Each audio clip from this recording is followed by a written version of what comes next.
ఓఎస్డీని కొండ సురేఖ ఇంటి నుంచి పోలీసులు తీసుకువెళ్ళడానికి ప్రయత్నిస్తున్న క్రమంలో ఆమె కూతురు సుస్మిత మరి అక్కడ మీడియాతో మాట్లాడారు.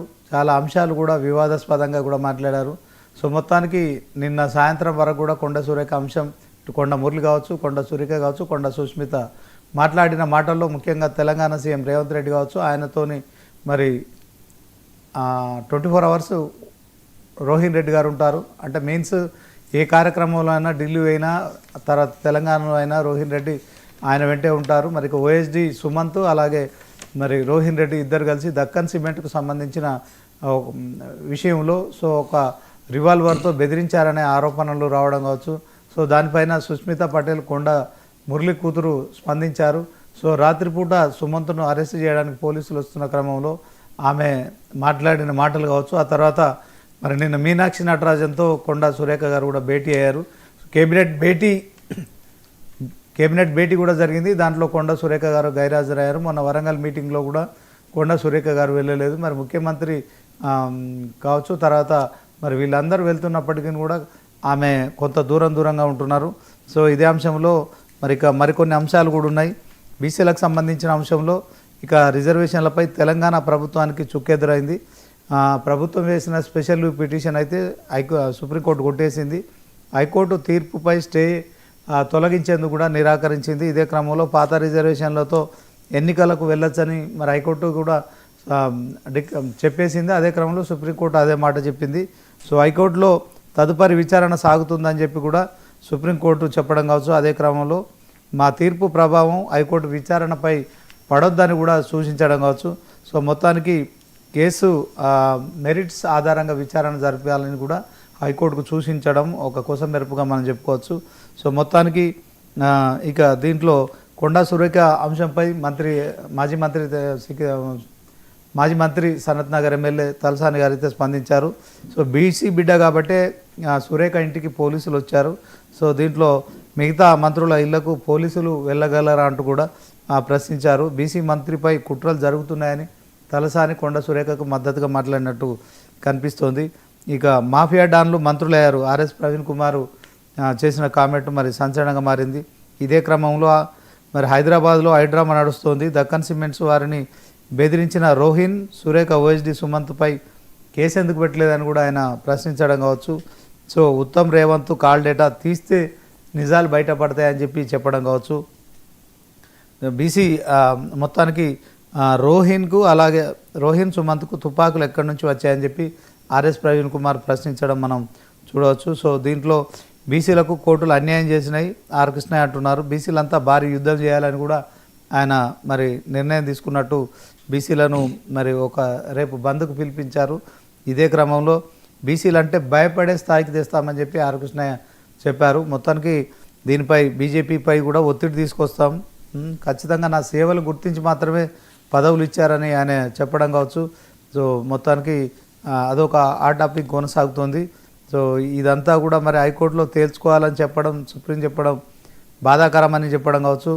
సో ఈడబ్ల్యూఎస్ రిజర్వేషన్ ఇచ్చినప్పుడు ఈ అంశం కనిపించలేదా అని చెప్పి మరి బీసీ సంఘాల నేత జాజుల శ్రీనివాస్ గౌడ్ అంటున్నారు. సో హైకోర్టు చెప్పిన అంశాలపై అభ్యంతరం ఉంది.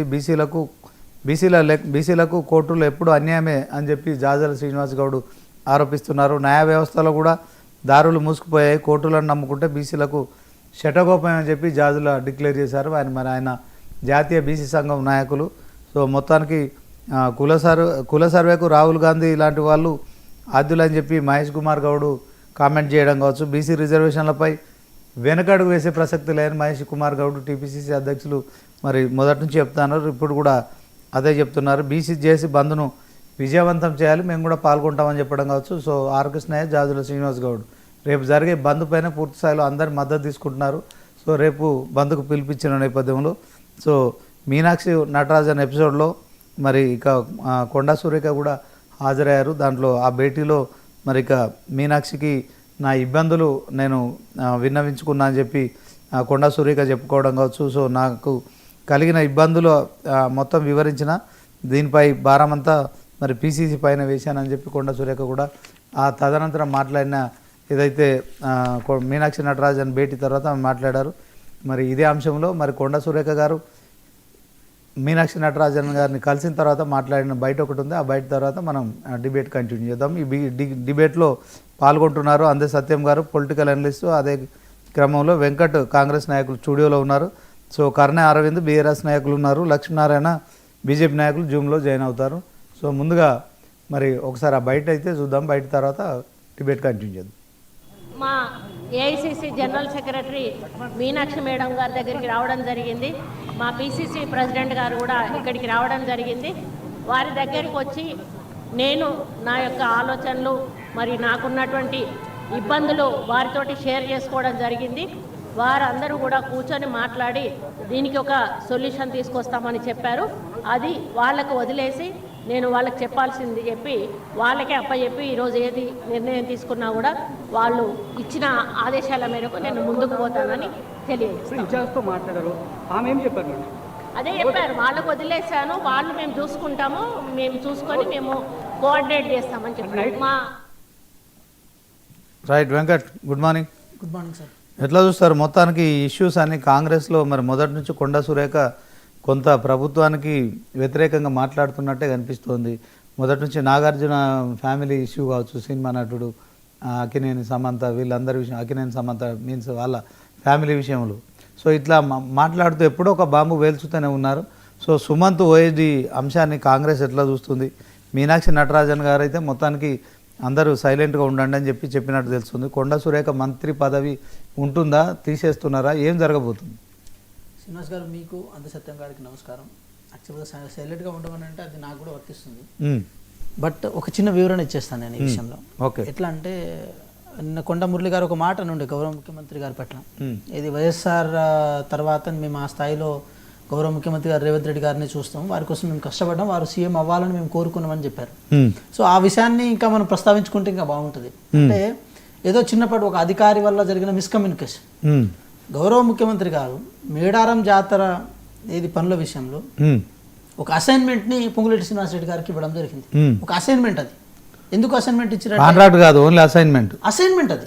అంటే ఒక వరంగల్ ఇన్ఛార్జ్ మినిస్టర్ కదా, కాంట్రాక్ట్ ఇవ్వలే. ఒక వరంగల్ ఇన్ఛార్జ్ మినిస్టర్గా ఏది మేడారం జాతర పనులని మీరు దగ్గరుండి పర్యవేక్షించండి. ఏ ఇన్ఛార్జ్ మినిస్టర్కైనా ఒక బాధ్యత అలాగే ఇస్తారు.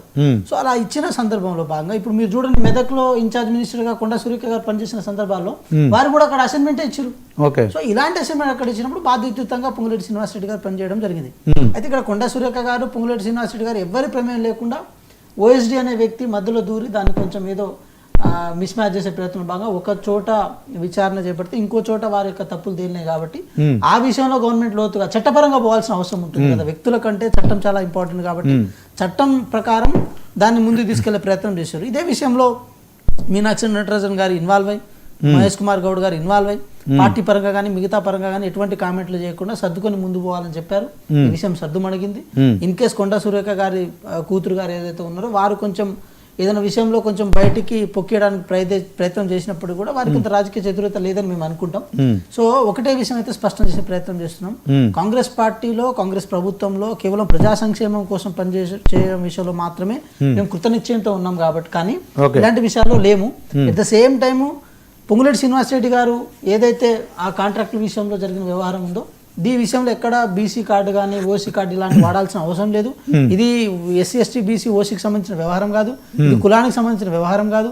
ఇది ఒక అభివృద్ధి పథంలో భాగంగా గౌరవ ముఖ్యమంత్రి గారి ఆదేశాల మేరకు పొంగులేటి శ్రీనివాసరెడ్డి గారు తీసుకున్న నిర్ణయం కానీ దీన్ని చూడాల్సిన అవసరం ఉంటుంది. ఓకే, థ్యాంక్ యూ వెంకట్ గారు. ఒకసారి పొలిటికల్ అనలిస్ట్ అందే సత్యం గారితో మాట్లాడాను. సత్యం గారు,